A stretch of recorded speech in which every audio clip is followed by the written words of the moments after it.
The Adventures of Sherlock Holmes by Sir Arthur Conan Doyle. The Adventure of the Noble Bachelor. The Lord St. Simon marriage and its curious termination have long ceased to be a subject of interest in those exalted circles in which the unfortunate bridegroom moves.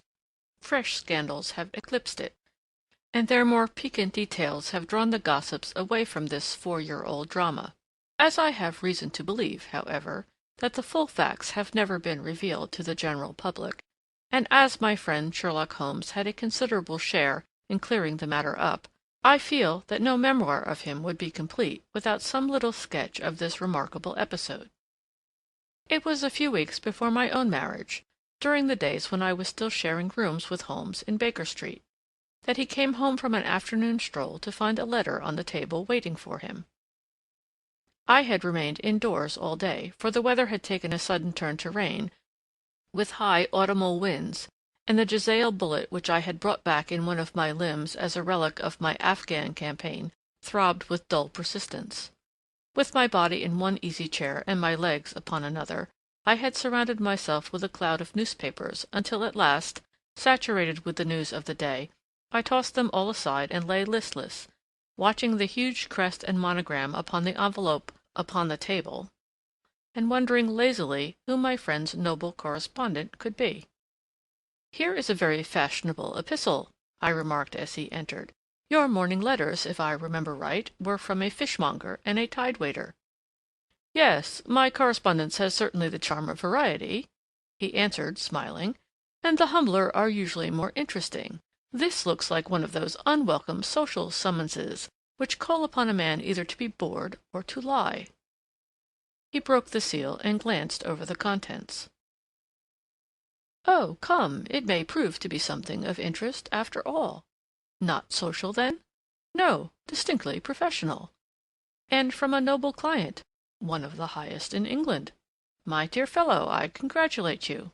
I assure you, Watson, without affectation, that the status of my client is a matter of less moment to me than the interest of his case. It is just possible, however, that that also may not be wanting in this new investigation. You have been reading the papers diligently of late, have you not?" "It looks like it," said I ruefully, pointing to a huge bundle in the corner. "I have had nothing else to do." "It is fortunate, for you will perhaps be able to post me up. I read nothing except the criminal news and the agony column. The latter is always instructive. But if you have followed recent events so closely, you must have read about Lord St. Simon and his wedding?" "Oh, yes, with the deepest interest." "That is well. The letter which I hold in my hand is from Lord St. Simon. I will read it to you, and in return you must turn over these papers and let me have whatever bears upon the matter. This is what he says: "My dear Mr. Sherlock Holmes, Lord Backwater tells me that I may place implicit reliance upon your judgment and discretion. I have determined, therefore, to call upon you and to consult you in reference to the very painful event which has occurred in connection with my wedding. Mr. Lestrade of Scotland Yard is acting already in the matter, but he assures me that he sees no objection to your co-operation, and that he even thinks that it might be of some assistance. I will call at 4 o'clock in the afternoon, and should you have any other engagement at that time, I hope that you will postpone it, as this is a matter of paramount importance. Yours faithfully, St. Simon." It is dated from Grosvenor Mansions, written with a quill pen, and the noble lord has had the misfortune to get a smear of ink upon the outer side of his right little finger, remarked Holmes as he folded up the epistle. "He says 4 o'clock. It is 3 now. He will be here in an hour. Then I have just time, with your assistance, to get clear upon the subject. Turn over those papers and arrange the extracts in their order of time, while I take a glance as to who our client is." He picked a red-covered volume from a line of books of reference beside the mantelpiece. "Here he is," said he, sitting down and flattening it out upon his knee. "Lord Robert Walsingham de Vere St. Simon, second son of the Duke of Balmoral. Hum. Arms, azure. 3 caltrops in chief over a fess sable. Born in 1846. He's 41 years of age, which is mature for marriage. was Under-Secretary for the Colonies in a late administration. The Duke, his father, was at one time Secretary for Foreign Affairs. They inherit Plantagenet blood by direct descent, and Tudor on the distaff side. Ha! Well, there is nothing very instructive in all this. I think that I must turn to you, Watson, for something more solid. I have very little difficulty in finding what I want, said I, for the facts are quite recent, and the matter struck me as remarkable. I feared to refer them to you, however, as I knew that you had an inquiry on hand, and that you disliked the intrusion of other matters. Oh, you mean the little problem of the Grosvenor Square furniture van. That is quite cleared up now, though, indeed, it was obvious from the first. Pray, give me the results of your newspaper selections. Here is the first notice which I can find. It is in the personal column of the Morning Post, and dates, as you see, some weeks back. A marriage has been arranged, it says, and will, if rumour is correct, very shortly take place, between Lord Robert St. Simon, second son of the Duke of Balmoral, and Miss Hattie Doran, the only daughter of Aloysius Doran, Esquire, of San Francisco, California, USA. That is all. Terse and to the point, remarked Holmes, stretching his long, thin legs towards the fire. There was a paragraph amplifying this in one of the society papers of the same week. Ah, here it is. There will soon be a call for protection in the marriage market, for the present free trade principle appears to tell heavily against our home product.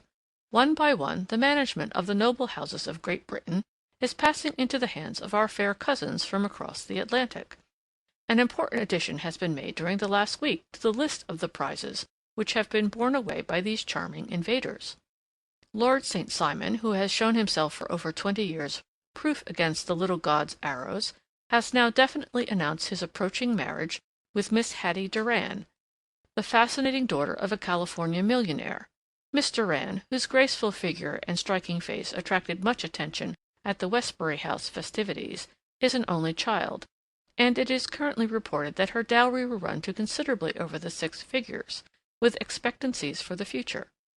As it is an open secret that the Duke of Balmoral has been compelled to sell his pictures within the last few years, and as Lord St. Simon has no property of his own, save the small estate of Birchmoor, it is obvious that the Californian heiress is not the only gainer by an alliance which will enable her to make the easy and common transition from a Republican lady to a British peeress. "Anything else?" asked Holmes, yawning. "Oh, yes, plenty. Then there is another note in the Morning Post to say that the marriage would be an absolutely quiet one, that it would be at St. George's, Hanover Square, that only a half a dozen intimate friends would be invited, and that the party would return to the furnished house at Lancaster Gate, which has been taken by Mr. Aloysius Doran. 2 days later, that is, on Wednesday last, there is a curt announcement that the wedding had taken place, and that the honeymoon would be passed at Lord Backwater's place near Petersfield. Those are all the notices which appeared before the disappearance of the bride." "Before the what?" asked Holmes with a start. "The vanishing of the lady. When did she vanish, then?" "At the wedding breakfast." "Indeed! This is more interesting than it promised to be. Quite dramatic, in fact." "Yes, it struck me as being a little out of the common." "They often vanish before the ceremony, and occasionally during the honeymoon, but I cannot call to mind anything quite so prompt as this. Pray, let me have the details." "I warn you that they are very incomplete." "Perhaps we may make them less so." "Such as they are set forth in a single article of a morning paper of yesterday, which I will read to you. It is headed, 'Singular Occurrence at a Fashionable Wedding.' The family of Lord Robert St. Simon has been thrown into the greatest consternation by the strange and painful episodes which have taken place in connection with his wedding. The ceremony, as shortly announced in the papers of yesterday, occurred on the previous morning, but it is only now that it has been possible to confirm the strange rumors which have been so persistently floating about. In spite of the attempts of the friends to hush the matter up, so much public attention has now been drawn to it that no good purpose can be served by affecting to disregard what is a common subject for conversation. The ceremony, which was performed at St. George's, Hanover Square, was a very quiet one, no one being present save the father of the bride, Mr. Aloysius Doran, the Duchess of Balmoral, Lord Backwater, Lord Eustace, and Lady Clara St. Simon, the younger brother and sister of the bridegroom, and Lady Alicia Whittington. The whole party proceeded afterwards to the house of Mr. Aloysius Doran at Lancaster Gate, where breakfast had been prepared. It appears that some little trouble was caused by a woman, whose name has not been ascertained, who endeavoured to force her way into the house after the bridal party, alleging that she had some claim upon Lord St. Simon. It was only after a painful and prolonged scene that she was ejected by the butler and the footman. The bride, who had fortunately entered the house before this unpleasant interruption, had sat down to breakfast with the rest, when she complained of a sudden indisposition and retired to her room. Her prolonged absence having caused some comment, her father followed her, but learned from her maid that she had only come up to her chamber for an instant, caught up an ulster and bonnet, and hurried down to the passage. One of the footmen declared that he had seen a lady leave the house thus apparelled, but had refused to credit that it was his mistress, believing her to be with the company. On ascertaining that his daughter had disappeared, Mr. Aloysius Doran, in conjunction with the bridegroom, instantly put themselves in communication with the police, and very energetic inquiries are being made, which will probably result in a speedy clearing up of this very singular business. Up to a late hour last night, however, nothing had transpired as to the whereabouts of the missing lady. There are rumors of foul play in the matter, and it is said that the police have caused the arrest of the woman who had caused the original disturbance, in the belief that, from jealousy or some other motive, she may have been concerned in the strange disappearance of the bride. And is that all? Only one little item in another of the morning papers, but it is a suggestive one, and it is that Miss Flora Millar, the lady who had caused the disturbance, has actually been arrested. It appears that she was formerly a danseuse at the Allegro, and that she has known the bridegroom for some years. There are no further particulars, and the whole case is in your hands now, so far as it has been set forth in the public press. And an exceedingly interesting case it appears to be. I would not have missed it for worlds. But there is a ring at the bell, Watson, and as the clock makes it a few minutes after 4, I have no doubt that this will prove to be our noble client. Do not dream of going, Watson, for I very much prefer having a witness, if only as a check to my own memory. Lord Robert St. Simon, announced our page boy, throwing open the door. A gentleman entered with a pleasant, cultured face, high-nosed and pale, with something perhaps of petulance about the mouth, and with the steady, well-opened eye of a man whose pleasant lot it had ever been to command and to be obeyed.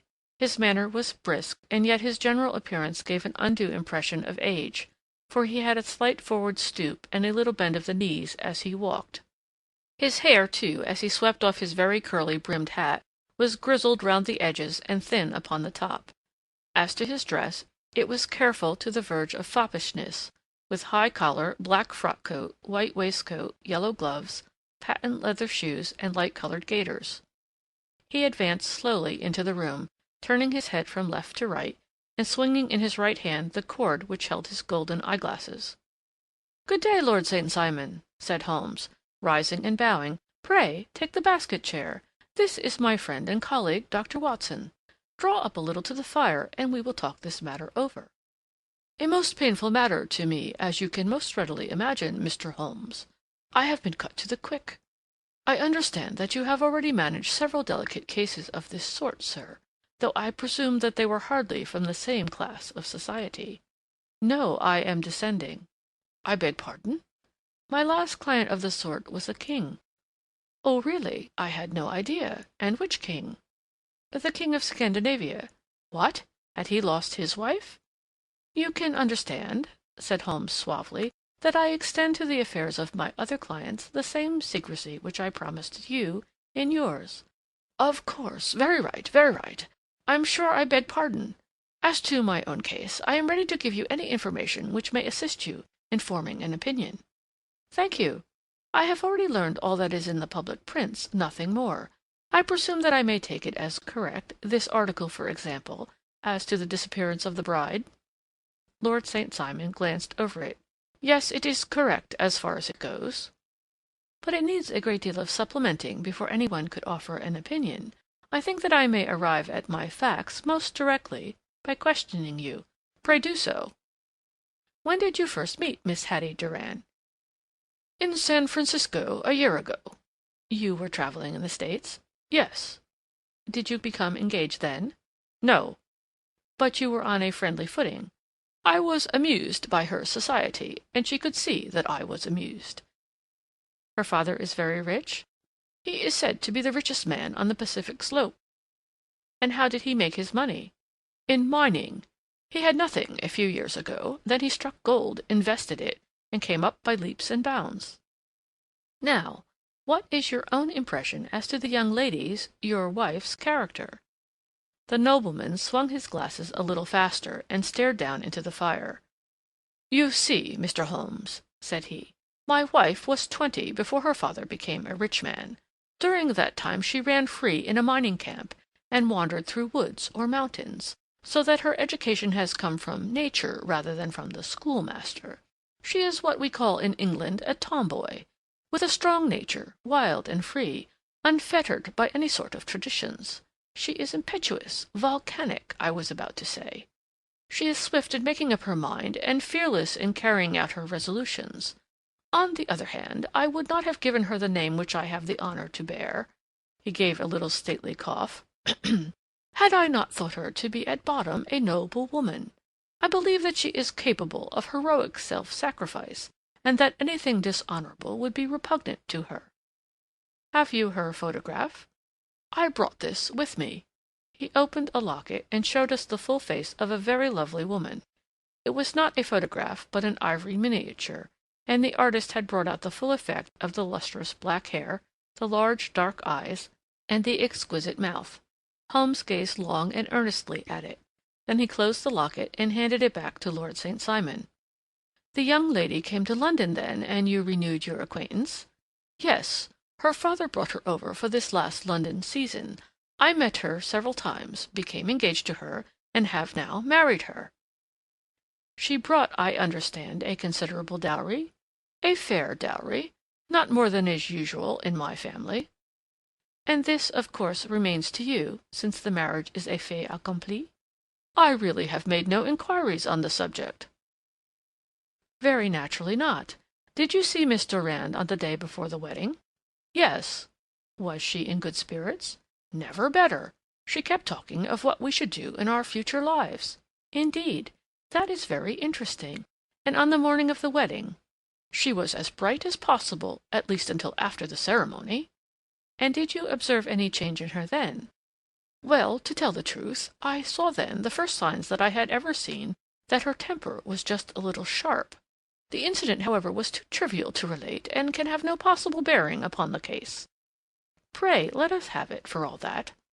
Oh, it is childish. She dropped her bouquet as we went towards the vestry. She was passing the front pew at the time, and it fell over into the pew. There was a moment's delay, but the gentleman in the pew handed it up to her again, and it did not appear to be the worse for the fall.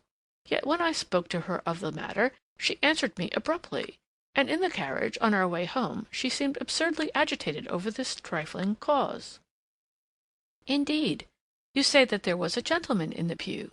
Some of the general public were present, then? Oh, yes, it is impossible to exclude them when the church is open. This gentleman was not one of your wife's friends. No, no, I call him a gentleman by courtesy, but he was quite a common-looking person. I hardly noticed his appearance. But really, I think that we are wandering rather far from the point. Lady St. Simon, then, returned from the wedding in a less cheerful frame of mind than she had gone to it. What did she do on re-entering her father's house? I saw her in conversation with her maid. And who is her maid? Alice is her name. She is an American, and came from California with her. A confidential servant? A little too much so. It seemed to me that her mistress allowed her to take great liberties. Still, of course, in America they look upon these things in a different way. How long did she speak to this Alice? Oh, a few minutes. I had something else to think of. You did not overhear what they said? Lady St. Simon said something about jumping a claim. She was accustomed to use slang of that kind. I have no idea what she meant. American slang is very expressive sometimes. And what did your wife do when she finished speaking to her maid? She walked into the breakfast-room. On your arm? No, alone. She was very independent in little matters like that. Then, after we had sat down for 10 minutes or so, she rose hurriedly, muttered some words of apology, and left the room.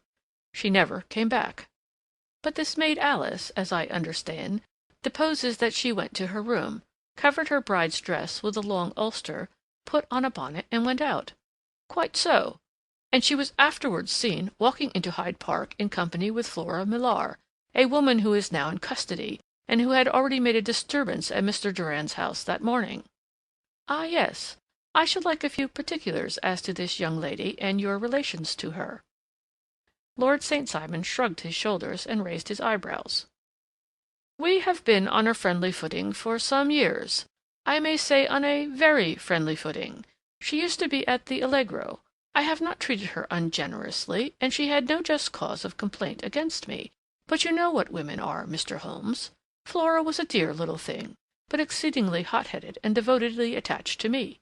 She wrote me dreadful letters when she heard that I was about to be married. And to tell the truth, the reason why I had the marriage celebrated so quietly was that I feared lest there might be a scandal in the church. She came to Mr. Durand's door just after we returned, and she endeavored to push her way in, uttering very abusive expressions towards my wife, and even threatening her. But I had foreseen the possibility of something of the sort, and I had 2 police fellows there in private clothes, who soon pushed her out again. She was quiet when she saw that there was no good in making a row." "Did your wife hear all this?" "No, thank goodness, she did not." "And she was seen walking with this very woman afterwards?" "Yes, that is what Mr. Lestrade, of Scotland Yard, looks upon as so serious. It is thought that Flora decoyed my wife out and laid some terrible trap for her." "Well, it is a possible supposition." "You think so, too?" "I did not say a probable one. But you do not yourself look upon this as likely?" "I do not think Flora would hurt a fly." "Still, jealousy is a strange transformer of characters. Pray, what is your own theory as to what took place?" "Well, really, I came to seek a theory, not to propound one. I have given you all the facts. Since you ask me, however, I may say that it has occurred to me as possible that the excitement of this affair, the consciousness that she had made so immense a social stride, had the effect of causing some little nervous disturbance in my wife." "In short, that she had become suddenly deranged?" "Well, really, when I consider that she has turned her back, I will not say upon me, but upon so much that many have aspired to without success, I can hardly explain it in any other fashion." "Well, certainly that is also a conceivable hypothesis," said Holmes, smiling. "And now, Lord St. Simon, I think that I have nearly all my data. May I ask whether you were seated at the breakfast table so that you could see out of the window?" "We could see the other side of the road and the park." "Quite so. Then I do not think that I need to detain you longer. I shall communicate with you." "Should you be fortunate enough to solve this problem," said our client, rising. "I have solved it." "Eh? What was that?" "I say that I have solved it." "Where, then, is my wife?" "That is a detail that I shall speedily supply." Lord St. Simon shook his head. "I am afraid that it will take wiser heads than yours or mine," he remarked, and bowing in a stately, old-fashioned manner, he departed. "It is very good of Lord St. Simon to honor my head by putting it on a level with his own," said Sherlock Holmes, laughing. "I think that I shall have a whiskey and soda and a cigar after all this cross-questioning." I had formed my conclusion as to the case before our client came into the room.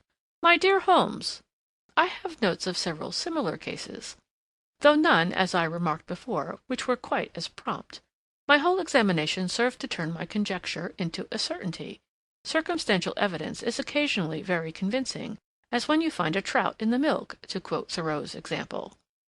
But I have heard all that you have heard, without, however, the knowledge of pre-existing cases which serves me so well. There was a parallel instance in Aberdeen some years back, and something on very much the same lines at Munich the year after the Franco-Prussian War.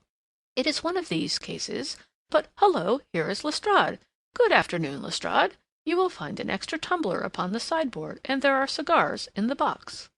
The official detective was attired in a pea-jacket and cravat, which gave him a decidedly nautical appearance, and he carried a black canvas bag in his hand.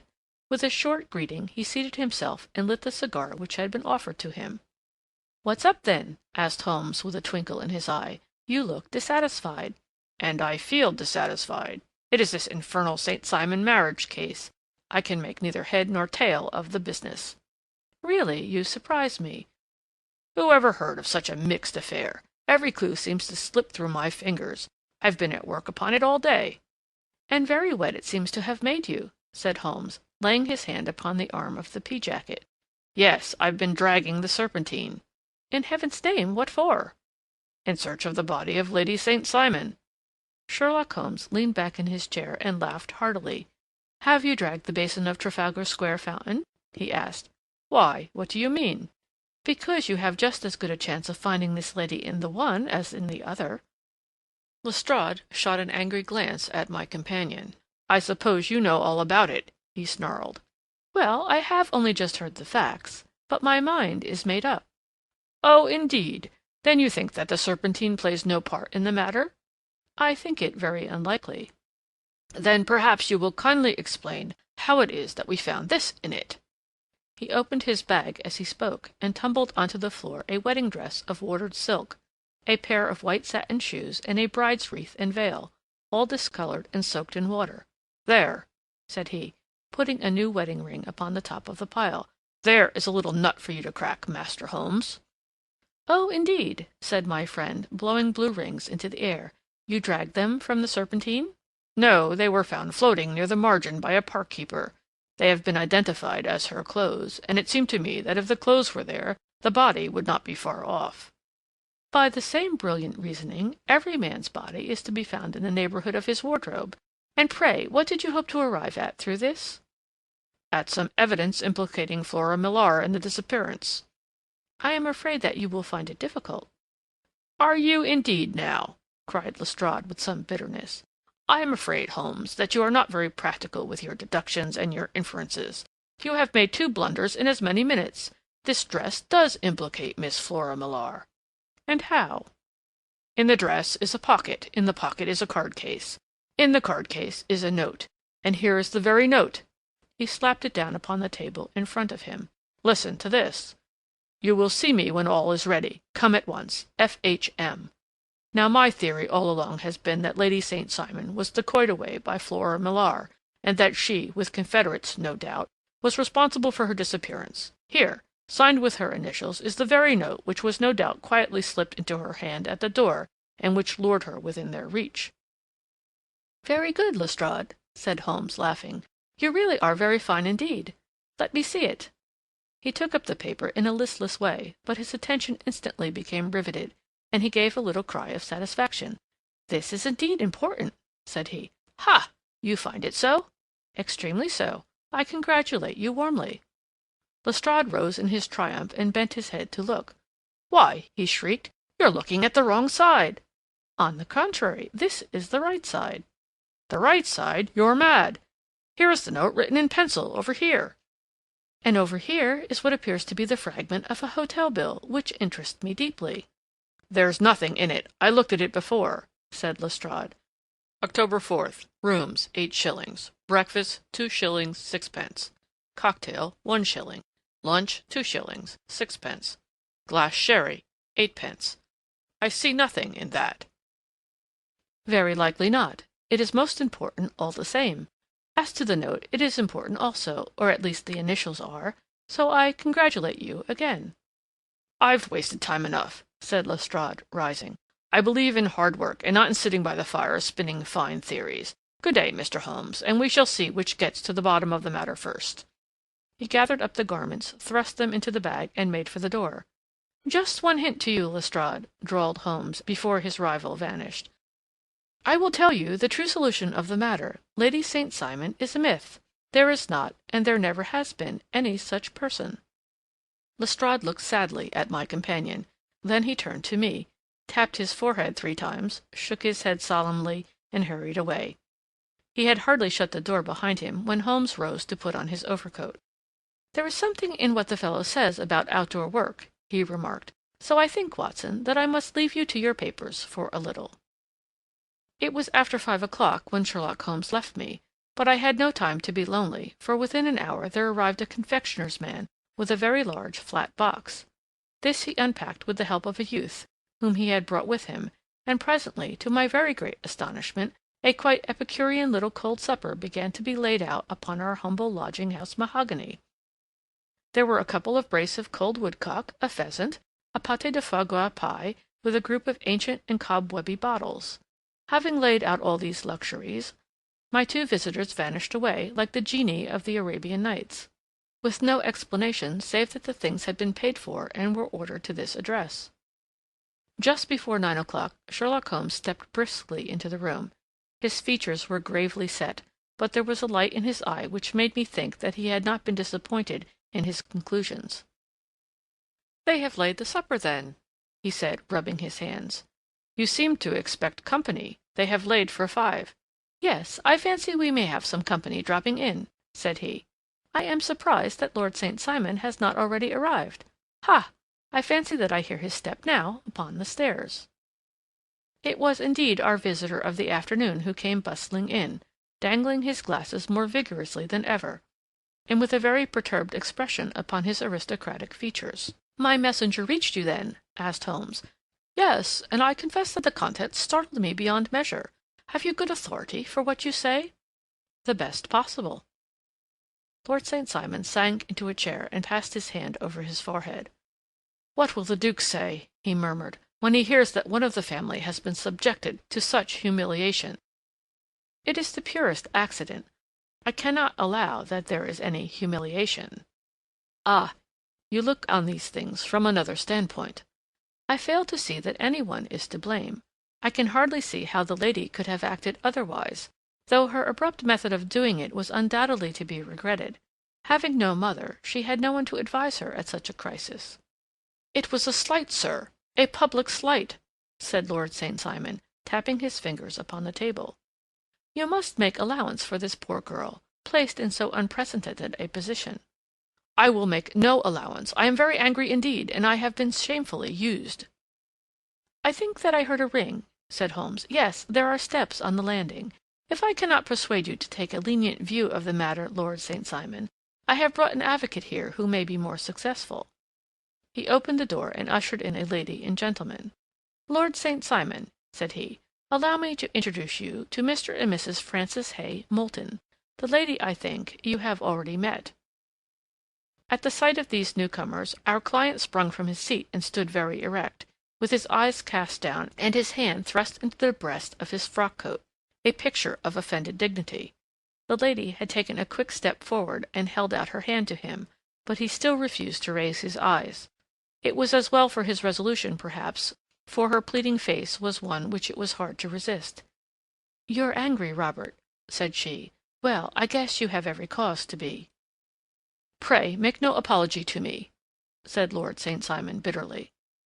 "Oh, yes, I know that I have treated you real bad, and that I should have spoken to you before I went, but I was kind of rattled, and from the time when I saw Frank here again, I just didn't know what I was doing or saying. I only wonder I didn't fall down and do a faint right there before the altar." "Perhaps, Mrs. Moulton, you would like my friend and me to leave the room while you explain this matter?" "If I may give an opinion," remarked the strange gentleman, "we've had just a little too much secrecy over this business already. For my part, I should like all Europe and America to hear the rights of it." He was a small, wiry, sunburnt man, clean-shaven, with a sharp face and alert manner. "Then I'll tell our story right away," said the lady. "Frank here and I met in '84 in Maguire's camp near the Rockies, where Pa was working a claim. We were engaged to each other, Frank and I, but then one day Father struck a rich pocket and made a pile, while poor Frank there had a claim that petered out and came to nothing. The richer Pa grew, the poorer was Frank. So at last Pa wouldn't hear of our engagement lasting any longer, and he took me away to Frisco. Frank wouldn't throw up his hand, though, so he followed me there, and he saw me without Pa knowing anything about it. It would have only made him mad to know, so we just fixed it all up for ourselves. Frank said that he would go and make his pile too, and never come back to claim me until he had as much as Pa. So then I promised to wait for him to the end of time, and pledged myself not to marry anyone else while he lived. "Why shouldn't we be married right away, then?" said he, "and then I will feel sure of you, and I won't claim to be your husband till I come back." Well, we talked it over, and he had fixed it all up so nicely, with a clergyman all ready and waiting, that we just did it right there, and then Frank went off to seek his fortune, and I went back to Pa. The next I heard of Frank was that he was in Montana, and then he went prospecting in Arizona, and then I heard of him from New Mexico. After that came a long newspaper story about how a miners' camp had been attacked by Apache Indians, and there was my Frank's name among the killed. I fainted dead away, and I was very sick for months after.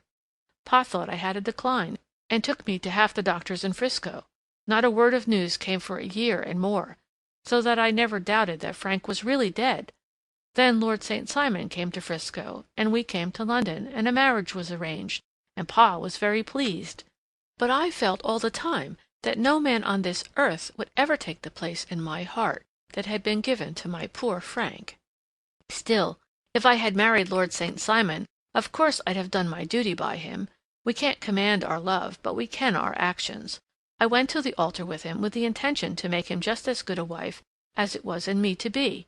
But you may imagine what I felt when, just as I came to the altar rails, I glanced back and saw Frank standing and looking at me out of the first pew. I thought it was his ghost at first, but when I looked again there he was still, with a kind of question in his eyes, as if to ask me whether I were glad or sorry to see him. I wonder I didn't drop. I know that everything was turning round, and the words of the clergyman were just like the buzz of a bee in my ear. I didn't know what to do. Should I stop the service and make a scene in the church? I glanced at him again, and he seemed to know what I was thinking, for he raised his finger to his lips to tell me to be still. Then I saw him scribble on a piece of paper, and I knew that he was writing me a note. As I passed his pew on the way out, I dropped my bouquet over to him, and he slipped the note into my hand when he returned me the flowers. It was only a line, asking me to join him when he made the sign to me to do so. Of course, I never doubted for a moment that my first duty was now to him, and I determined to do just whatever he might direct. When I got back, I told my maid, who had known him in California and had always been his friend. I ordered her to say nothing, but to get a few things packed and my ulster ready. I know I ought to have spoken to Lord St. Simon, but it was dreadful hard before his mother and all those great people. I just made up my mind to run away and explain afterwards. I hadn't been at the table 10 minutes before I saw Frank out of the window at the other side of the road. He beckoned to me, and then began walking into the park. I slipped out, put on my things, and followed him. Some woman came talking something or other about Lord St. Simon to me. Seemed to me from the little I heard as if he had a little secret of his own before marriage also. But I managed to get away from her, and soon overtook Frank. We got into a cab together, and away we drove to some lodgings he had taken in Gordon Square, and that was my true wedding after all those years of waiting. Frank had been a prisoner among the Apaches, had escaped, come to Frisco, found that I had given him up for dead and had gone to England, followed me there, and had come upon me at last on the very morning of my second wedding. "I saw it in a paper," explained the American. "It gave the name and the church, but not where the lady lived." Then we had a talk as to what we should do, and Frank was all for openness, but I was so ashamed of it all that I felt as if I should like to vanish away and never see any of them again, just sending a line to Pa, perhaps, to show him that I was alive. It was awful to me to think of all those lords and ladies sitting round that breakfast table and waiting for me to come back. So Frank took my wedding clothes and things, and made a bundle of them so that I should not be traced, and dropped them away somewhere where no one could find them. It is likely that we should have gone on to Paris tomorrow, only that this good gentleman, Mr. Holmes, came round to us this evening, though how he found us is more than I can think, and he showed us very clearly and kindly that I was wrong, and that Frank was right, and that we should be putting ourselves in the wrong, if we were so secret. Then he offered to give us a chance of talking to Lord St. Simon alone, and so we came right away around to his rooms at once. Now, Robert, you have heard it all, and I am very sorry if I have given you pain, and I hope that you do not think very meanly of me." Lord St. Simon had by no means relaxed his rigid attitude, but had listened with a frowning brow and a compressed lip to this long narrative. "Excuse me," he said, "but it is not my custom to discuss my most intimate personal affairs in this public manner." "Then you won't forgive me? You won't shake hands before I go?" "Oh, certainly, if it would give you any pleasure." He put out his hand and coldly grasped that which she extended to him.